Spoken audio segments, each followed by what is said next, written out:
नमस्कार, स्वागत है एक बार फिर से आप सभी का आपके अपने चैनल हनुमान से परिवार में। आशा करते हैं प्रभु श्री हनुमान जी और परम पूज्य गुरुदेव बाबा नीम करोली महाराज जी आप सभी भक्तजनों पर असीम कृपा सदैव बनाए रखें। दोस्तों, इस मनुष्य जीवन का सबसे बड़ा रहस्य है स्वप्न। हमें स्वप्न क्यों आते हैं और स्वप्न जो हमें दिखाया जाता है उसका हमारे वास्तविकता से यानी हमारे अस्तित्व से क्या लेन देना है। अधिकांशतः मनुष्य तो स्वप्न को भूलने में ही भरोसा करते हैं, क्योंकि उन्हें लगता है कि स्वप्न में जो कुछ भी है उसमें से हम कुछ भी प्राप्त नहीं कर सकते। अतः बेहतर होगा ऐसे स्वप्न को भुला देना। और कई बार तो कुछ स्वप्न ऐसी घटनाएं भी लेकर आते हैं जो घटनाएं शायद अनवांछित होती है, हमारी इच्छा के विपरीत होती हैं और हमें थोड़ा सा परेशान कर देती हैं। अतः मनुष्य ये सोचता है कि जो घटनाएं हमें स्वप्न में ही परेशान कर सकती हैं, अगर वो वास्तव में आ गई तो हमें और ज़्यादा कितना परेशान करेंगी। इस भाव से भी मनुष्य स्वप्न को भुला देना ही सर्वोपरि मानता है। परंतु क्या आप जानते हैं कि जो स्वप्न होते हैं यह कोई छलावा नहीं है, यह आपका वास्तविक अस्तित्व होता है। यह वो क्षण होता है जब आपका मुख्य आयाम आपके इस भौतिक आयाम के बहुत नज़दीक आ जाता है, जिस कारण से आप यहाँ पर रहते हुए भी उस अलौकिक आयाम को देख पाते हैं, उसको जी पाते हैं। परंतु इस ब्रह्मांड के द्वारा उस आयाम का हमारे से मिलन जो होता है वह बहुत ही कम समय के लिए होता है, और जो ही समय समाप्त होता है हम नींद से जाग जाते हैं और वो स्वप्न हमारे से कोसों दूर चला जाता है और हम कभी मुड़कर भी उस स्वप्न के नज़दीक तक नहीं जा सकते। अगर आप स्वप्न को वास्तव में समझना चाहते हैं तो स्वप्न का सबसे बड़ा अस्तित्व है मृत्यु। जो ही हमारी मृत्यु होती है, हमारी जीव आत्मा को ये पूरा का पूरा जीवन जिसके अंदर आप इतना कुछ कर रहे हो, इतना कुछ पीछे भाग रहे हो और न जाने कितनी चीज़ों को प्राप्त करने में अपना सर्वोपरि अधिकार जता रहे हो, इस सारे के सारे जीवन की सारी घटनाएं, सारा ऊंच नीच, सारा मतभेद, सब कुछ आपको बस एक बुरे सपने जैसा लगता है। और जो ही जीवात्मा शरीर को छोड़ती है, अगले ही क्षण उसे एहसास होता है कि वह तो स्वप्न में थी और जाकर अपने वास्तविक अस्तित्व में आ गई है। अतः जिस तरह से साधारण जीवन के अंदर कई बार बुरा सपना देखकर आप उठते हो तो आपके मुख से क्या निकलता है, thank God it was a dream, कि हे ईश्वर आपका धन्यवाद है, यह मात्र एक स्वप्न था।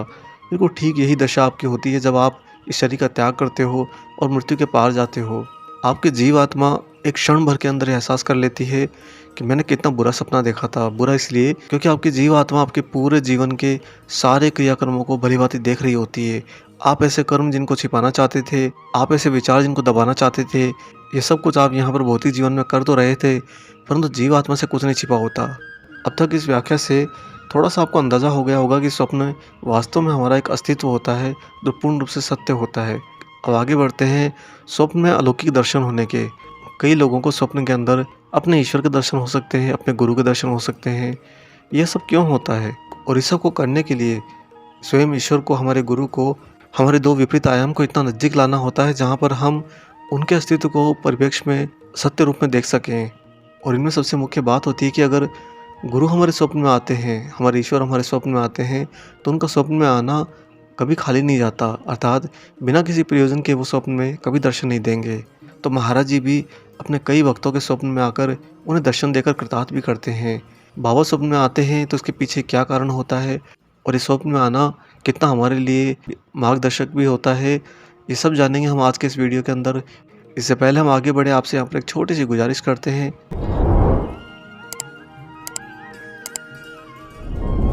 दोस्तों, महाराज जी अपने अनेकों भक्तों के स्वप्न में आकर उन पर अपनी अलौकिक कृपा किया करते थे और आज भी कालांतर में उनकी कृपा निरंतर जारी है। बाबा जब भी स्वप्न में आते हैं तो किसी न किसी प्रयोजन के लिए आते हैं, यानी कि किसी न किसी आदेश भाव में। कई बार तो महाराज जी स्वप्न में बिल्कुल स्पष्ट आदेश देते हैं और कई बार तो स्वप्न में करी गई घटना अपने अंदर एक आदेश को छिपाए रहती है। अगर भक्त उनसे वास्तव में प्रेम करता है, उनसे वास्तव में अपना समर्पण रखता है, तो वह महाराज जी के स्वप्न में हुए मिलन के पीछे के गूढ़ रहस्य को भली भांति देखने लगता है, पहचानने लगता है। और बाबा स्वप्न में आते क्यों हैं? क्योंकि कई बार क्या होता है कि मनुष्य अपने कष्टों के अंदर, अपनी कठिनाइयों के अंदर इतना ज़्यादा पिस जाता है कि शायद सब कुछ उसकी क्षमता से बाहर जाने लगता है। तब अपने ईश्वर से बहुत गुहार लगाता है कि हे प्रभु, या तो मेरा सब खत्म कर दो या मुझे दर्शन दे दो, यानी कि मुझे कृतार्थ कर दो और मुझे इन संकटों से, कष्टों से बाहर निकाल लो। तब एक तड़पते हुए भक्त को देखकर ईश्वर गुरु स्वयं भी तड़प उठते हैं और इतने बेचैन हो जाते हैं कि वह आयाम के नियमों को परे रखकर अपने भक्त की ओर दौड़े चले आते हैं और उसे स्वप्न में जरूर दर्शन देते हैं। परम पूज्य बाबा नीम करोली महाराज जी जो स्वप्न में दर्शन देते हैं उसमें मुख्यतः आदेश भाव होता है, अर्थात महाराज जी आपके भक्ति मार्ग के अंदर जो कुछ भी रुकावटें यहाँ पर भौतिक जगत में हैं उनके प्रति आपको कुछ ना कुछ करने के लिए कहा जाता है। या फिर आपको कोई ना कोई संकेत दिया जाता है, जिस संकेत को आपको पढ़ना पड़ता है, समझना पड़ता है। यह वो इसलिए करते हैं क्योंकि आपका जो भक्ति मार्ग है, उसके बीच में कहीं न कहीं कोई न कोई कर्म अगर रुकावट बनकर, बाधा बनकर बैठा है, तो महाराज जी स्वप्न में आकर आपको उसका समाधान बता जाते हैं। क्योंकि बाबा चाहते हैं कि अगर आपने भक्ति का मार्ग चुना है और आपने उनके गुरु स्वरूप को पहचान लिया है, तो आपकी भक्ति निरंतर चलती रहे, उसमें कोई रुकावट ना हो। इसके लिए महाराज जी हो सकता है कि आपको बड़े ही प्रेम भाव से आदेश देते हों, और अगर आप फिर भी कहना ना माने, तो कई बार महाराज जी स्वप्न में आकर बड़े ही रुष्ट भाव में, क्रोध भाव में, अर्थात आपको डांटते हुए भी आपको आदेश दे सकते हैं कि आपने ये काम नहीं किया, आपको करना होगा। इसके अलावा अगर महाराज जी आपकी भक्ति से अति प्रसन्न हैं, बहुत ज़्यादा प्रसन्न हो जाते हैं, तो भी उनसे अपने भक्त से मिले बिना नहीं रहा जाता, और इसी मिलन की चाह में महाराज जी स्वप्न को माध्यम बनाकर उस अलौकिक आयाम को आपके बिल्कुल नज़दीक ले आते हैं, और आपको स्वप्न में आकर पूर्ण रूप से अपने दर्शन भी देते हैं। दोस्तों, बाबा के दर्शन अगर स्वप्न में होते हैं, हनुमान जी के दर्शन अगर स्वप्न में होते हैं, तो ये आपके जीवन की ही नहीं, अपितु आपके कई जन्मों की भक्ति का प्रतिफल होता है, जो कि एक सौभाग्य से कम नहीं होता। और अगर स्वप्न के अंदर महाराज जी के साथ में किसी न किसी परिप्रेक्ष्य में आपको हनुमान जी के दर्शन हो जाते हैं, यानी कि कोई जगह जहाँ पर हनुमान जी की मूर्ति हो, हनुमान जी का मंदिर हो, या महाराज जी के बाजू में ही हनुमान जी कहीं न कहीं आपको दर्शन दे रहे हों, झलक दे रहे हों, इसका बहुत ही स्पष्ट मतलब है कि महाराज जी ये चाहते हैं कि आप इस जन्म के अंदर अब पूर्ण रूप से समर्पित होकर और अडिग होकर, दृढ़ होकर हनुमान जी की सेवा करें, उनकी भक्ति करें। क्योंकि बाबा की विशेष कृपा के कारण ही आपको हनुमान भक्ति प्रदान की जा रही है, और आप बहुत बड़े सौभाग्यशाली बन जाते हैं जो हनुमान जी की भक्ति ग्रहण कर सकें। कई बार तो महाराज जी स्वप्न में आकर अगर आप किसी बहुत ही भयंकर रोग से, कष्ट से पीड़ित हैं, उसका समाधान भी दे जाते हैं, क्योंकि महाराज जी जानते हैं कि आपका जो बुद्धि पटल है, वह उसकी व्याख्या अपने अंदर संजोए रखता है। जैसे ही स्वप्न पूरा होगा, महाराज जी ने जो कुछ भी आपको समाधान दिया होगा, उसका अगर आप पूर्ण इस भौतिक जगत में पालन करते हैं, तो आपको चाहे कैसा भी बड़े से बड़ा रोग, कष्ट क्यों ना हो, जो भी शारीरिक पीड़ा होगी, वह सबका पूर्ण समाधान हो जाएगा। इसके साथ ही कुछ स्वप्न के अंदर महाराज जी अपने भक्त को मात्र आशीर्वाद देने के लिए आते हैं। बाबा का आशीर्वाद, यानी कि गुरु का आशीर्वाद अगर आपको प्रत्यक्ष रूप में प्राप्त हो जाए, तो दोस्तों उस आशीर्वाद के अंदर ही ये पूरा का पूरा ब्रह्मांड निहित होता है, समाहित होता है। यानी कि आपके जीवन के सारे की सारी घटनाएं, सारे के सारे कष्ट, सारे की सारी सफलताएं, सब कुछ अब पूर्ण नियंत्रण में रहेंगी। अब बात आती है कि अगर आपको भी महाराज जी के स्वप्न में दर्शन होते हैं, हनुमान जी के स्वप्न में दर्शन हो जाते हैं, या बाबा का स्वप्न के अंदर कोई ना कोई क्रिया विधि आपको दिखाई देता है, तो आपको क्या करना चाहिए? दोस्तों, सबसे पहले तो आप बहुत सौभाग्यशाली हैं जिन्हें स्वप्न के अंदर महाराज जी हनुमान जी के दर्शन हुए।